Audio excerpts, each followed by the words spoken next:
Connie, you mentioned your wife, Connie Ballmer. What have you learned from her over the years? Ooh, Todd. Risky question. A lot of things, Todd. Let's start with that as the basic answer. But if you will, I am very up and down as a person.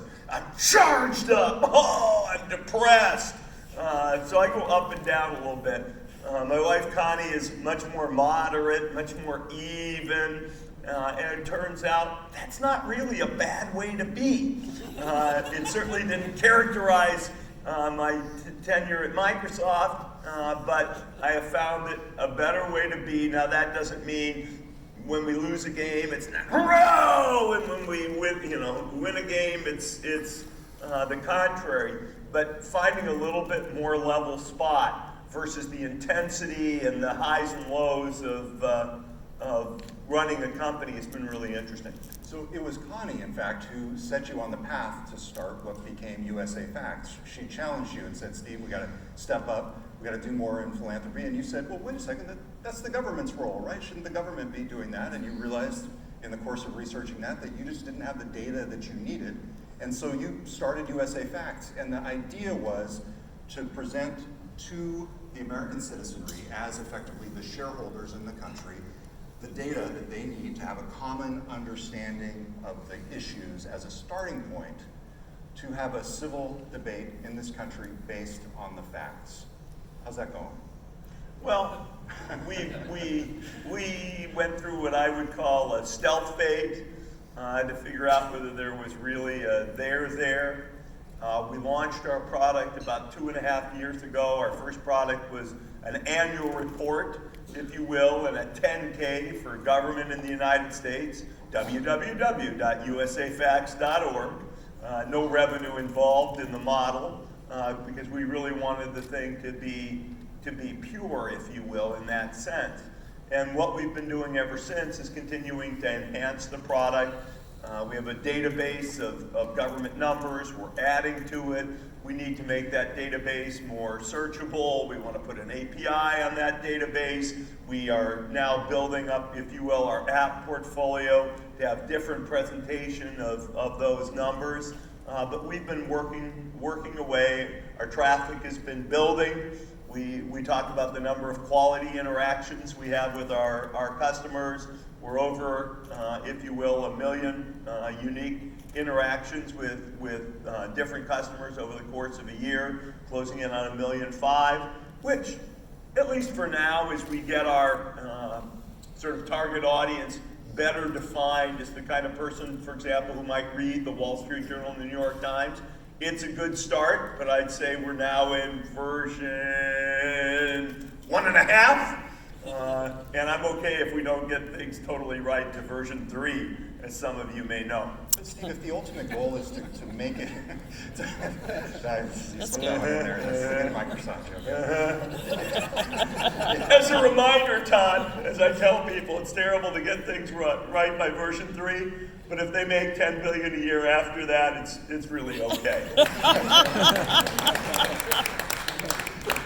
If, though, the goal with USA Facts is to ground the national conversation in a common understanding of the facts, it seems like we're not there yet. Is that fair to say? What are your observations and your lessons that you've taken away from the process of trying to refocus the national attention? Okay, so first question you have to ask is, what's a fact? In a world of fake news and alternate facts, what is a fact? And we decided that a fact is some recording of what did happen. Numerically, what did happen. Numbers are nonpartisan. We spent as a country X trillion dollars last year. How does anyone debate that? Our third grade reading proficiency is X as a country. How does anybody debate that? You can't make forecasts. These things called adjectives, they're really bad. Adjectives are really bad when it comes to describing numbers. If something is 1% and something else in a different year is 2%, would you say in adjectives and verbs it doubled? Or would you say it's an insignificant change? I don't know.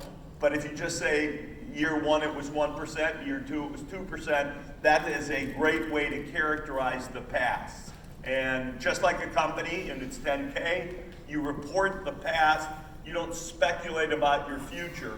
That constitutes the facts. One thing we found is people struggle a little bit with numbers. They're a little better with graphs. So how do we use graphs to bring some of this stuff alive? People care a lot about local data. People will ask, what is the crime rate in our city? We don't have that local data yet. We need to build out a product that addresses those facts. And when it comes to the facts, providing context is very important. Without context, you're almost like a politician. You grab one number out of thin air, boom! Did you know the foreign aid budget is $30 billion? Well, compared to, $6 trillion, that's actually not that big as a percentage. And you need to provide the context on these things. And oh, by the way, the biggest part of the foreign aid budget is going into places like Iraq, where we are nation building, not giving for the poor of that country. So you really have tried to get this message across. Is it being heard? Yeah. My most recent thing, I'm pumped up. This product is supposed to be for a lot of people, not just policy wonks. But the coolest thing I did recently is Senators Romney and Schumer convened a bipartisan group of senators. And we ran through, about 20 PowerPoints. And they were really upbeat and kind of fascinated by it. And I was juiced by that. Even there's some politicians really want to understand our country by the numbers. That's interesting. It's not what the impression would be watching debates, for example, necessarily. No, it would not. Yeah, so do you have any hope that that'll go further to pervade more of the national conversation? We are going to push further. I think at the end of the day, it would make sense for government to create its own government by the numbers, the way a business needs to. I think we're a long way from that. We should even have a corporate type attestation like CEOs have to do on 10Ks. I read these numbers, and to the best of my understanding, they are correct. And just, there's the expression from former Senator Patrick Moynihan. People are entitled to their own opinions, just not their own facts. In fact, it goes even further back to President Madison, and I won't get the quote exactly right, but what he said, in a democracy, if people are not educated or have the ability to educate themselves, the democracy is but a tragedy or a farce. And I think that's where we are right now in our country. So let's look at a couple of the numbers that you look at when you look at the state of the country. And one of the interesting things is you do apply a business person's mindset to these numbers. So I know that in general, the trade deficit, the trade balance is something that you watch closely. What do you see in these numbers? I think there's a few interesting things to pay attention to. Number one, imports, as we know, exceeds exports, and the degree to which there is a difference is more, it's a more flat line than most people would expect. I think most people would expect that our trade deficit has grown linearly and consistently, relatively speaking. I think that is a surprise. I'm not saying there doesn't need to be action. We don't recommend action on these things. I think people want to know how tariffs will affect this. And the truth of the matter is government data is old enough that we won't really know how the tariffs have fully impacted these things for another, call it, almost year, which no company would do. No company would have a radar system that was so much in arrears. In fact, the monthly data can be wrong and gets restated and adjusted, and I think that's an important thing to really think through. So this is let me make one other point. As an investor in a company that builds intellectual property, I am an investor in Microsoft. No surprise to that, probably. But as an investor in a company that builds intellectual property, the ability to close this kind of deficit merely by the protection of intellectual property. No software gets stolen, no hardware gets copied, and cloud services can be run freely in the country of China, would almost completely close this deficit, in my opinion. But at USA Facts, we don't forecast. Got it. So this is a really interesting one, the next couple of slides. So first of all, spending on K through 12 education per student has increased, I'm sure this is inflation adjusted, 37% since 1980. And then you look at the outcome, because that is something that you do. You look at the inputs and the outputs. Give me your thoughts on this test score chart. Yeah, let me start just with spending. I think if you ask most parents, for sure, the notion that spending on education has gone up, inflation adjusted per student, would shock people. Now, some of that is retirement benefits, which you don't see in the classroom, not an insignificant piece. And also the fact that student-teacher ratios are actually coming down. Those things surprise people, given the way they think about class size in their schools. But as a society, we have decided disproportionately, this is one of the fastest growing items in our government spend at the state, local, plus federal level.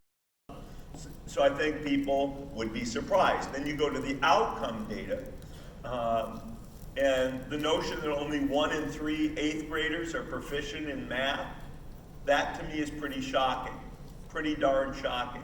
And if you sort of disaggregate the numbers by race, which I think is very important, the notion that only 18% of African Americans are proficient in math, only 23% of Hispanic students are proficient in math, and even the more generally advantaged group, whites in this country, only 45% proficiency in math.